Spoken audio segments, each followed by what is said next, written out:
Welcome to only IAS. स्वागत है आप सभी लोगों का प्रीलिम बूस्टर न्यूज डिस्कशन में। आज 4 नवंबर 2022 है, तो आइए देख लेते हैं कि ऐसे कौन से इंपॉर्टेंट आर्टिकल्स हैं जो आज हमें कवर करने हैं। हमारा फर्स्ट आर्टिकल आमुर फाल्कन्स के बारे में है। हाल ही में तामेंगलोंग और सेनापति डिस्ट्रिक्ट जो मणिपुर में है, उनके जो डिस्ट्रिक्ट मजिस्ट्रेट हैं, उन्होंने हंटिंग, किलिंग और सेल आमुर फाल्कन्स का बैन कर दिया। और ऐसा करने के लिए उन्होंने wild life protection act of 1972 का इस्तेमाल किया। Wild life protection act of 1972 district magistrate को यह अधिकार देता है, तो इसी के प्रोविजंस का इस्तेमाल करते हुए ऐसा किया गया है। बात करते हैं आमुर फाल्कन्स के बारे में। ये लॉन्गेस्ट डिस्टेंस माइग्रेटिंग रैप्टर्स हैं पूरी दुनिया में। बहुत दूरी तय करके ये इंडिया में आते हैं। इनका ब्रीडिंग ग्राउंड आपको साउथ ईस्टर्न साइबेरिया में और नॉर्थ चाइना में मिलेगा। वहां ये इन जनरल समर के टाइम पे रहते हैं, जैसे मई से सितंबर के बीच में। रीजन ये है कि जब समर का टाइम होता है तो वहां का टेम्परेचर कंपैरेटिवली मॉडरेट होता है। जब भारत में सर्दियां होती हैं तो यहाँ पर सर्दियों का स्तर ये होगा साइबेरिया में और नॉर्थ चाइना में कि ये पक्षी वहां रह ही नहीं पाएंगे। तो जब सर्दी का मौसम होता है तब वो इंडिया की ओर आते हैं, मतलब इंडिया में सर्दियों में यहाँ आते हैं, क्योंकि यहाँ जब सर्दी होगी तो वहां तो हालत और भी ज्यादा खराब हो जाएगी। तो जब गर्मी होती है यहाँ पे, वहां उस समय तो वो इसी रीजन में रह लेते हैं। ये मणिपुर, नागालैंड और अरुणाचल प्रदेश में अक्टूबर में आते हैं। लगभग 2 लाख की पॉपुलेशन में तो ये केवल मणिपुर में ही आ जाते हैं, और नवंबर के एंड तक ये साउथ अफ्रीका के लिए निकल जाते हैं, जहां पर वो लगभग अप्रैल तक रहते हैं। ये काफ़ी इंपॉर्टेंट रोल प्ले करते हैं पेस्ट कंट्रोल में। जो कीड़े मकोड़े होते हैं जो पैडी और बाकी की क्रॉप्स को नुकसान पहुंचाते हैं, जब वो यहाँ पर आते हैं तो उन सभी कीड़ों को खा जाते हैं, तो जिससे किसानों को फसलों में काफ़ी नुकसान नहीं झेलना पड़ता और फायदा हो जाता है। ये ड्रैगन फ्लाइज को खाते हैं। और ये देखिए अरेबियन सी में ये वही, मतलब एक सेम टाइप का माइग्रेशन पाथ फॉलो करते हैं। Wild life protection act of 1972 के शेड्यूल 4 में है। आईयूसीएन की रेड लिस्ट में तो लीस्ट कंसर्न है, और सीएमएस में अपेंडिक्स 2 में है। सीएमएस का मतलब कन्वेंशन ऑन माइग्रेटरी स्पीसीज से है, ठीक है। हमारा जो नेक्स्ट आर्टिकल है वो सेना स्पेक्टिबिलिस के बारे में है। सेना स्पेक्टिबिलिस जो फॉरेस्ट डिपार्टमेंट है, वो एक कॉम्प्रिहेंसिव स्टडी तैयार कर रहे हैं ताकि ये जो इन्वेजिव स्पीसीज हैं सेना स्पेक्टिबिलिस और इसकी जैसी और जो प्रजातियां हैं जो काफ़ी तेजी से फैल रही हैं बफर जोन में, किसके, मुदुमलाई टाइगर रिजर्व के, जो कि नीलगिरी हिल डिस्ट्रिक्ट में है, उसे रोका जा सके। ये जो पौधा है इसमें ऐसे फूल खिलते हैं, देखने में तो बड़ा खूबसूरत लगता है। इनफैक्ट इसे इंडिया में इंट्रोड्यूस भी इसीलिए किया गया था क्योंकि खूबसूरत लगता है, तो ऑर्नामेंटल प्लांट के तौर पे इसे इंडिया में इंट्रोड्यूस किया गया। लेकिन हर खूबसूरत दिखने वाली चीज़ अच्छी थोड़ी ही होती है। बिल्कुल ऐसा ही सेना स्पेक्टिबिलिस के साथ भी है। इंडिया में इसे ऑर्नामेंटल स्पीसीज के तौर पर इंट्रोड्यूस किया गया था, और इसमें जो लकड़ियाँ निकलती हैं उनका इस्तेमाल फायरवुड के तौर पे भी किया जाता है साउथ और सेंट्रल अमेरिका में। इनफैक्ट मतलब इंडिया में किया जाता है, साउथ और सेंट्रल अमेरिका से तो हम इसे लेकर आए थे। कंसर्न ये है कि जब ये इंडिया में आया तो आईएएस बन गया। यहाँ तो सबको आईएएस बनना है। खैर ये एडमिनिस्ट्रेटिव सर्विसेज वाला नहीं है। इस आईएएस का मतलब है इन्वेजिव एलियन स्पीसीज। ये अफ्रीका, इंडिया और बाकी की कंट्रीज में वहाँ के नेटिव प्लांट्स को नुकसान पहुँचाने लगा। इसका जो फॉलिएज होता है, फॉलिएज का मतलब इसके तने और पत्ते बड़े थिक होते हैं, घने होते हैं, तो ये जहां पर भी उगता है ना, वहां पर एक बहुत बड़ा एरिया कैप्चर कर लेता है, जिससे वहां का जो इंडिजिनियस ट्री होगा, ग्रासेस होंगी, श्रब्स होंगी, उनको फूड शॉर्टेज हो जाता है। मतलब वो खाना बना ही नहीं पाते सनरेज से। इसके अलावा जो वाइल्ड लाइफ पॉपुलेशन होती है, स्पेशली हर्बीवोर्स, उनको घास ही नहीं मिलेगी खाने को क्योंकि ये उगने नहीं देगा, तो काफ़ी नुकसान होने लगा, ना केवल प्लांट्स को बल्कि एनिमल्स को।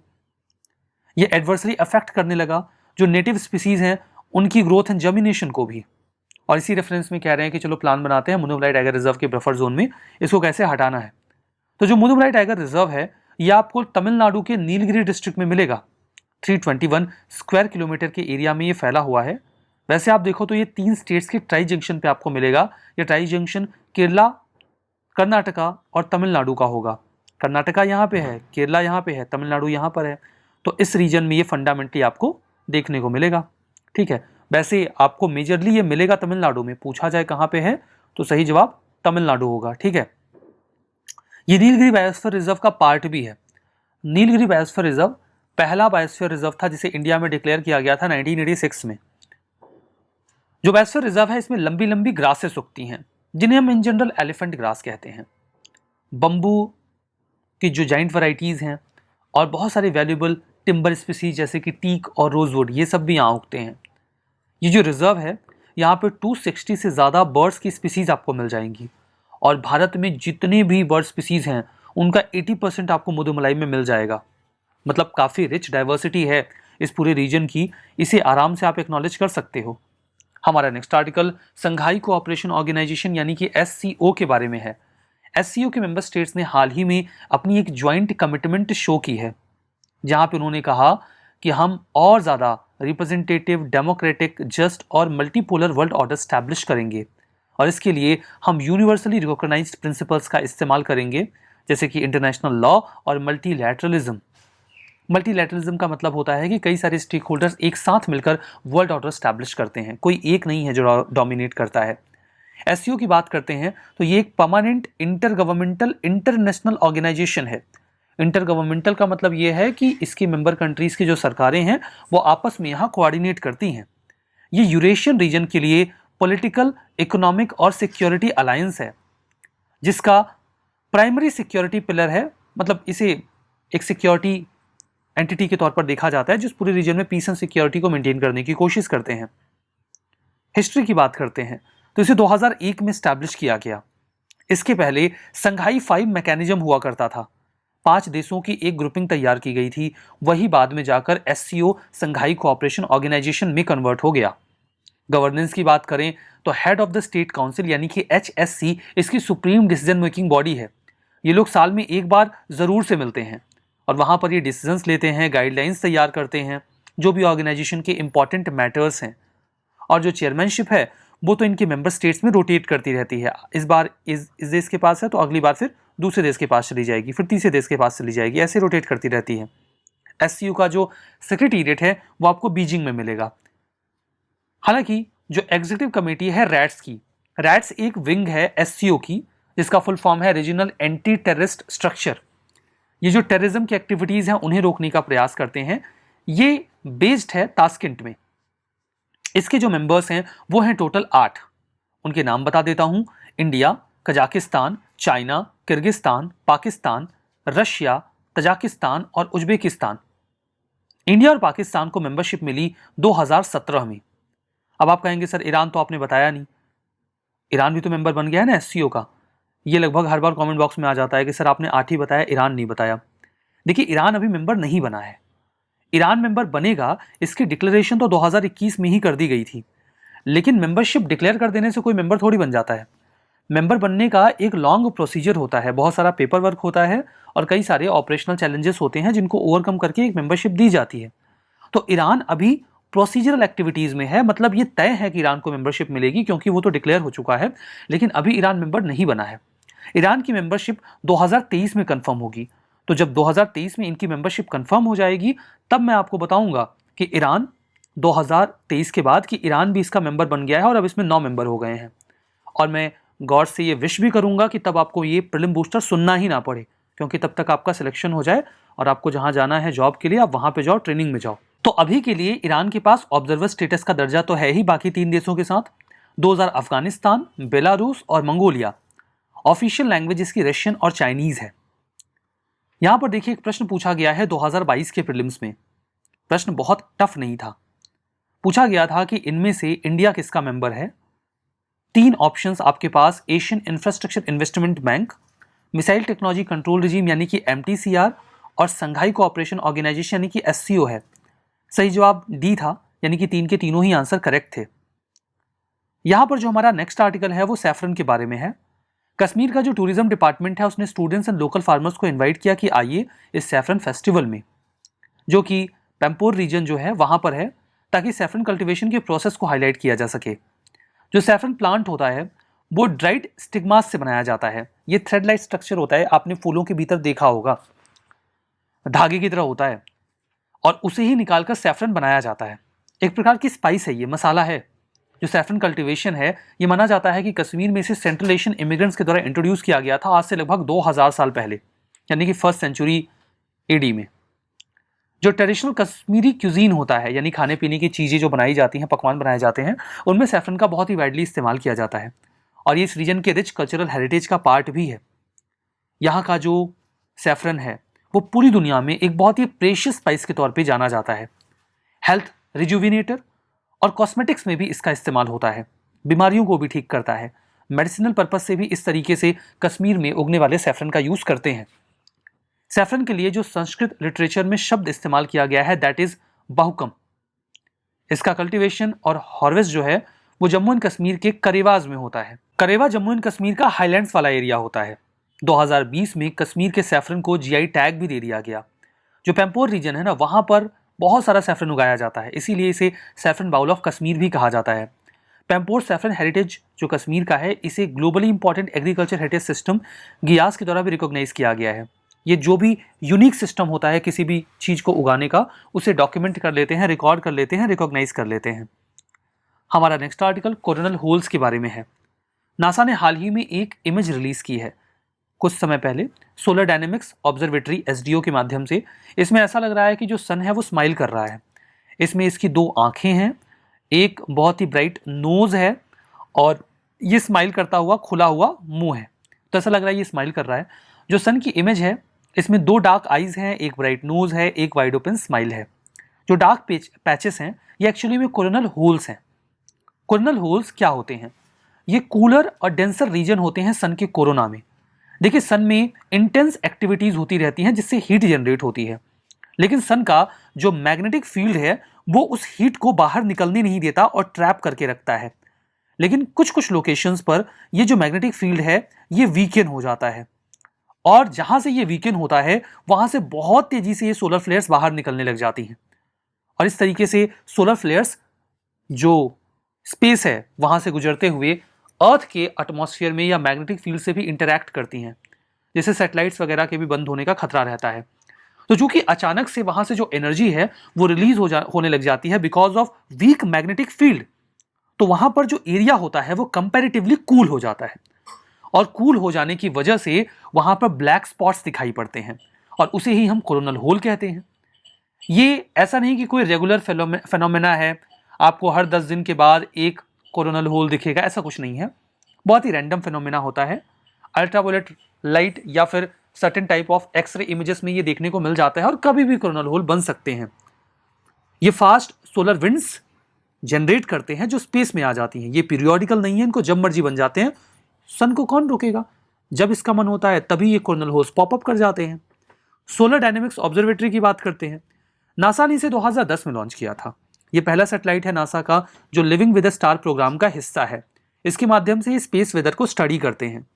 जो SDO है ये सोलर एक्टिविटी में बहुत वाइडली फोकस करता है कि कैसे ये अर्थ के मैग्नेटोस्फीयर को इम्पैक्ट करता है। SDO सन का इंटीरियर, सरफेस और एटमॉस्फेयर उसे स्टडी करता है। हमारा नेक्स्ट आर्टिकल पसुमपोन मथुरामलिंगा थेवर जी के बारे में है। प्राइम मिनिस्टर ने अभी हाल ही में उन्हें याद किया। ये बहुत ही प्रोमिनेंट फ्रीडम फाइटर रहे हैं। इनका जन्म 1908 में हुआ था पशुमपोन में, रामनाथपुरम डिस्ट्रिक्ट जो तमिलनाडु का है वहां पर। ये एक फ्रीडम फाइटर थे और एक स्पिरिचुअल लीडर भी थे। जो मुकलाथोर कम्युनिटी के लोग हैं वो तो इन्हें डेटी यानी कि देवता की तरह पूजते भी हैं। आज भी इस कम्युनिटी के लोग उनके जन्मदिन के मौके पर टेंपल में उनकी मूर्ति के सामने ऑफरिंग्स देते हैं, वैसे जैसे हम भगवान को देते हैं। इन्होंने हिंदुइज्म को एक्सेप्ट नहीं किया जो ट्रेडिशनल हिंदुइज्म है, क्योंकि वो वर्णाश्रम को सपोर्ट करता है। उनका ऐसा कहना था कि जो वर्णाश्रम है वो सोसाइटी में डिस्पैरिटी और इनइक्वालिटी क्रिएट करता है, जहां पे किसी को ऊपर और किसी को नीचे माना जाता है। वो रेगुलरली हिंदू रिलीजन के एविल्स के अगेंस्ट में फाइट करते रहे। थेवर जी फुल टाइम मेंबर बन जाते हैं कांग्रेस पार्टी के और इन्होंने 1927 के कांग्रेस के सेशन को, जो कि मद्रास में हुआ था, एज एन वॉलंटियर पार्टिसिपेट भी किया था महज 19 वर्ष की आयु में। सुभाष चंद्र बोस के साथ भी ये क्लोजली एसोसिएटेड रहे। इनका भी झुकाव सोशलिज्म की ओर था, सुभाष चंद्र बोस की तरह ही। और ऑल इंडिया फॉरवर्ड ब्लॉक के 1952 में नेशनल डिप्यूटी चेयरमैन भी बने और 3 बार इन्हें नेशनल पार्लियामेंट्री कॉन्स्टिट्यूएंसी के लिए भी चूज किया गया ऑल इंडिया फॉरवर्ड ब्लॉक की ओर से। 1939 में इन्होंने ये जो एक्टिविस्ट थे विद्यानाथ अय्यर जी, उनको भी मदद दी थी कि जो दलित हैं उन्हें ऑर्गेनाइज किया जाए और वो मीनाक्षी टेम्पल जो मदुरई का है वहां पर एंटर करें। ये वो समय था जब temple entry movement south India में चल रहा था और दलित कम्युनिटी के जो लोग हैं उन्हें टेम्पल्स में एंट्री नहीं दी जाती थी।